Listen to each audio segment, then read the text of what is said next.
We shall start with the third chapter, current electricity. Let us define first what do we mean by electric current. The rate of flow of electric charge through any cross-section area of a conductor is called electric current. Symbol is used capital I.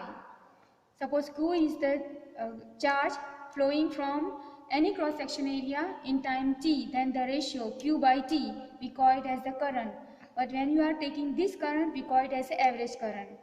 Now let us define the instantaneous current at the particular time, at the instant of time. So let delta Q be charge flowing across a cross-section of conductor during time interval delta T. So I am taking delta Q charge flowing from interval delta T. Then current at time T is the ratio of delta Q to delta T.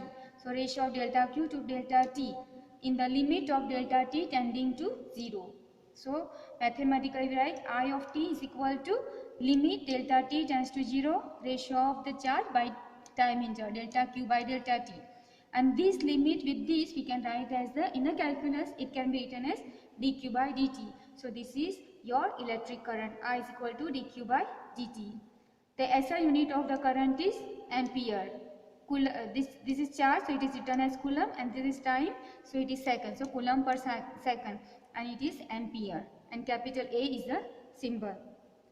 Electric current in a conductor. So let us see what happens in a conductor. So we are going to consider a cylindrical conductor. This is my cylindrical conductor. Okay, we are going to place charge plus Q here and minus Q here. Suppose two places we are taking. One is positively charged. You are placing at one end of the conductor or the cylinder, and another is negative charge, and you are putting as the placing at the another side of the conductor. Okay, so something like that. This is one side is negative, one side is positive. So what happens? We know that electric field will start from positive to negative. So there will be electric field between positive and negative. So this I have shown by this arrow, electric field inside the conductor. Okay, because we are placing this, and this will continue till we get the till the electron will be here, okay, free electron, which will get attracted towards this side until they neutralize this. So it will be like not continuous, but it will be for some time. Okay, I have written here the charges plus Q and minus Q put at the end of the metallic cylinder, okay, here create a electric field. Okay, so you can see electric field is created. The electrons will drift from minus Q to plus Q. If there will be free electrons which will get drifted or which will get attracted towards the positive charge, so electron will move this side.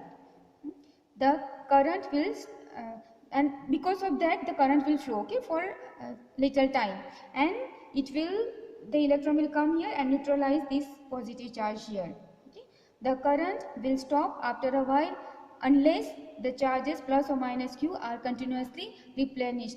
That means if we go down here, it is neutralized, then current will stop. But suppose somehow we continue the charge here positive, then current will continuously flow. We can join the battery and we can do that. Okay, so if we give current change, keep the potential same, then there will be the current. Otherwise this current for this cylinder will be stopped, okay, after some time, and then the free electron will neutralize this. So this is what happens in the conductor. Next we have got Ohm's law. Okay, we all know the statement. Ohm's law states that the current flowing through a conductor is directly proportional to potential difference across the conductor. Okay, we can write this in mathematical that potential difference V is proportional to the current. Okay, so current through any conductor is proportional to the potential difference across the two ends. Okay, so V proportional to I. Remove this proportionality symbol, so you write equal to R. R is the constant of proportionality, and this is called resistance. Okay, the SI unit of R is ohm. Now we are going to continue the same Ohm's law, and we are going to prove this in a vector form also. So you can see this figure. I have taken the two slabs of length L, okay, cross section area A. So first I am joining two in lengthwise. Second, I am taking the one and then cutting into two slabs of area half. Okay.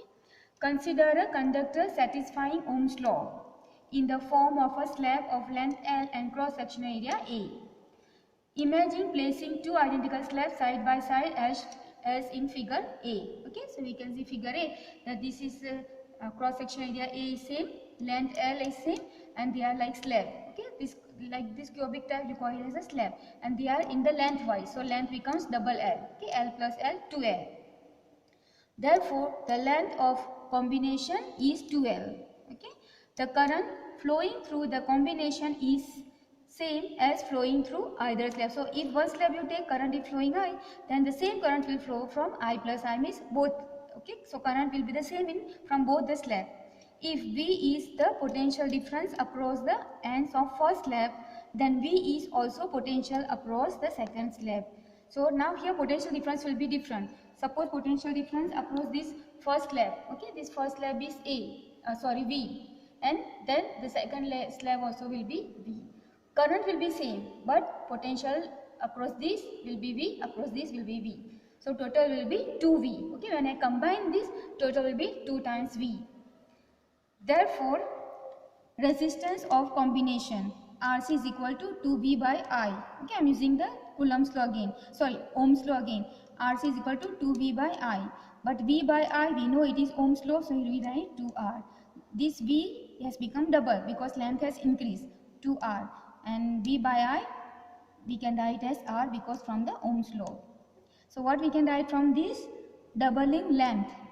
Okay, I increase the length by 2L of conductor doubles the resistance. So RC also double. Okay, the RC means resistance for the combination doubles if I increase the length. So what I can say that R is proportional to L. Resistance is proportional to the length. Call it number 1. Next, imagine dividing slab into 2 by cutting it lengthwise so that slab can be considered as combination of 2 identical slabs of length L and each of cross section area A by 2, figure B. See here in this figure you can see if the length is the same, okay, but we are cutting from middle. So when you cut from the middle, half area cross section area is A by 2 and half is A by 2. So length is same but area becomes half. For given voltage V across the slab, if I is the current through entire slab, then through each of half slab current is I by 2. Now here what happens? Potential will be same. Okay, so suppose potential between these two ends is V. Okay, but the current what happens? Potential remains the same, but current flowing from current is I. But when it passes from here, it becomes I by 2 and I by 2. Okay, so current becomes half, but voltage remains same. Okay, so current from each will be I by 2. I is the total current, but from 2 it will be each half will be I by 2. Therefore, the resistance of each one of half slab will be RC is equal to V by I. I is equal to I by 2 now. Okay, from both it will be I by 2, I by 2. So RC is equal to V by I by 2. 2 you take up, so you get 2 into V by I, and V by I is nothing but R from the Ohm's law. So what we saw that when we half the cross section area, the resistance increased, doubled. Okay, so we can write from here halving means making half the area of cross section of conductor doubles the resistance. That means R is proportional to 1 by A. A decreased, R increased. A was full, but then A became half. Then resistance became double. So R is inversely proportional to A. That means R is proportional to 1 by A. Call it number 2. Now we combine 1 and 2. Okay, so it becomes R is proportional to L by A, because first R was proportional to length and R is inversely proportional to A. Remove this proportionality symbol, so you write equal to rho, and this rho is called resistivity, and this rho resistivity depends on the material, that is length and area. Okay, it depends on the material of the conductor. From Ohm's law, okay, we know V is equal to IR. Already we defined Ohm's law, V is equal to I into R. Put instead of R this value, rho L by A, call it number 3. Now we are going to define this I by A, another quantity. Okay, that is called current density, and that symbol is used J, and it is a vector quantity. Current flowing per unit cross-sectional area of the conductor is called current density J equal to I by A. So this I by A is the current flowing through the cross-sectional area, okay, that we call it as the current density J. Okay, I by A we will replace by J, and I is a current, that is ampere, and A is the area, that is meter square. So this is SI unit of the current density, ampere per meter square. Okay, and this is a vector quantity. J is a vector along direction of I. Wherever is the whichever is the direction of I will be the direction of J. Now, if E is a magnitude of electric field in the conductor of length L, potential difference V across its ends, then V is equal to E into L.